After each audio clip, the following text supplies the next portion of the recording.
19वां अध्याय। गुणनिधि को कुबेर पद की प्राप्ति।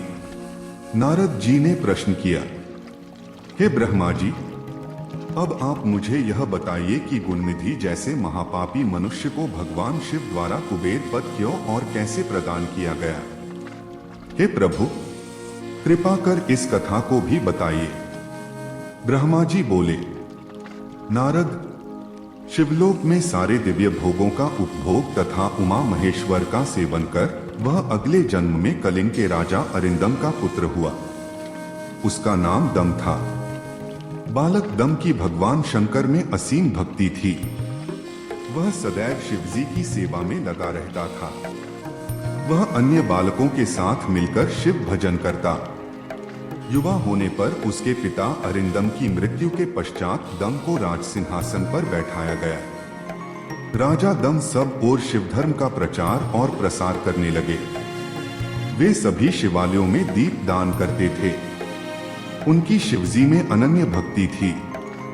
उन्होंने अपने राज्य में रहने वाले सभी ग्रामाध्यक्षों को यह आज्ञा दी थी कि शिव मंदिर में दीपदान करना सबके लिए अनिवार्य है।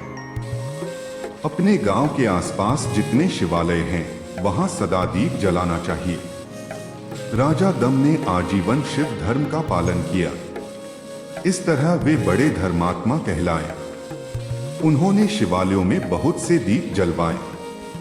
इसके फलस्वरूप वे दीपों की प्रभा के आश्रय हो मृत्युपरांत अलकापुरी के स्वामी बने। ब्रह्मा जी बोले, हैं नारद, भगवान शिव का पूजन व उपासना महान फल देने वाली है। दीक्षित के पुत्र गुणनिधि ने, जो पूर्ण अधर्मी था, भगवान शिव की कृपा पाकर दिक्पाल का पद पा लिया था। अब मैं तुम्हें उसकी भगवान शिव के साथ मित्रता के विषय में बताता हूँ। नारद, बहुत पहले की बात है। मेरे मानस पुत्र पुलस्त्य से विश्रवा का जन्म हुआ और विश्ववा के पुत्र कुबेर हुए। उन्होंने पूर्व काल में बहुत कठोर तप किया। उन्होंने विश्वकर्मा द्वारा रचित अलकापुरी का उपभोग किया। मेघवाहन कल्प के आरंभ होने पर वे कुबेर के रूप में घोर तप करने लगे। वे भगवान शिव द्वारा प्रकाशित काशीपुरी में गए और अपने मन के रत्नमय दीपों से 11 रुद्रों को उद्बोधित कर वे तन्मयता से शिवजी के ध्यान में मग्न होकर निश्चल भाव से उनकी उपासना करने लगे। वहां उन्होंने शिवलिंग की प्रतिष्ठा की। उत्तम पुष्पों द्वारा शिवलिंग का पूजन किया। कुबेर पूरे मन से तप में लगे थे। उनके पूरे शरीर में केवल हड्डियों का ढांचा और चमड़ी ही बची थी। इस प्रकार उन्होंने 10,000 वर्षों तक तपस्या की। तत्पश्चात भगवान शिव अपनी दिव्य शक्ति उमा के भव्य रूप के साथ कुबेर के पास गए। अलकाप्ति कुबेर मन को एकाग्र कर शिवलिंग के सामने तपस्या में लीन थे। भगवान शिव ने कहा, अलकापते, मैं तुम्हारी भक्ति और तपस्या से प्रसन्न हूं। तुम मुझसे अपनी इच्छानुसार वर मांग सकते हो। यह सुनकर जैसे ही कुबेर ने आंखें खोली तो उन्हें अपने सामने भगवान नीलकंठ खड़े दिखाई दिए। उनका तेज सूर्य के समान था। उनके मस्तक पर चंद्रमा अपनी चांदनी बिखेर रहा था। उनके तेज से कुबेर की आंखें चौंधिया गईं। तत्काल उन्होंने अपनी आंखें बंद कर ली। वे भगवान शिव से बोले, भगवान, मेरे नेत्रों को वह शक्ति दीजिए जिससे मैं आपके चरणारविंदों का दर्शन कर सकूं। कुबेर की बात सुनकर भगवान शिव ने अपनी हथेली से कुबेर को स्पर्श कर देखने की शक्ति प्रदान की। दिव्य दृष्टि प्राप्त होने पर वे आंखें फाड़ फाड़ कर देवी उमा की ओर देखने लगे। वे सोचने लगे कि भगवान शिव के साथ यह सर्वांग सुंदरी कौन है। इसने ऐसा कौन सा तप किया है जो इसे भगवान शिव की कृपा से उनका सामीप्य, रूप और सौभाग्य प्राप्त हुआ है।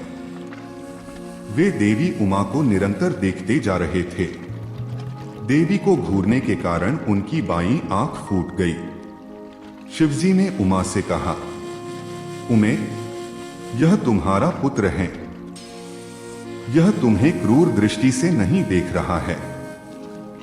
यह तुम्हारे तप बल को जानने की कोशिश कर रहा है। फिर भगवान शिव ने कुबेर से कहा, मैं तुम्हारी तपस्या से बहुत प्रसन्न हूँ। मैं तुम्हें वर देता हूँ कि तुम समस्त निधियों और गुह्य शक्तियों के स्वामी हो जा। सुत्रतों, यक्षों और किन्नरों के अधिपति होकर धन के दाता बनो। मेरी तुमसे सदा मित्रता रहेगी और मैं तुम्हारे पास सदा निवास करूंगा, अर्थात तुम्हारे स्थान अलकापुरी के पास ही मैं निवास करूंगा। कुबेर, अब तुम अपनी माता उमा के चरणों में प्रणाम करो। ये ही तुम्हारी माता है। ब्रह्मा जी कहते हैं, नारद, इस प्रकार भगवान शिव ने देवी से कहा, हे देवी, यह आपके पुत्र के समान है, इस पर अपनी कृपा करो। यह सुनकर उमा देवी बोली, वत्स, तुम्हारी भगवान शिव में सदैव निर्मल भक्ति बनी रहे। बाईं आंख फूट जाने पर तुम एक ही पिंगल नेत्र से युक्त रहो। महादेव जी ने जो वर तुम्हें प्रदान किए हैं वे सुलभ हैं।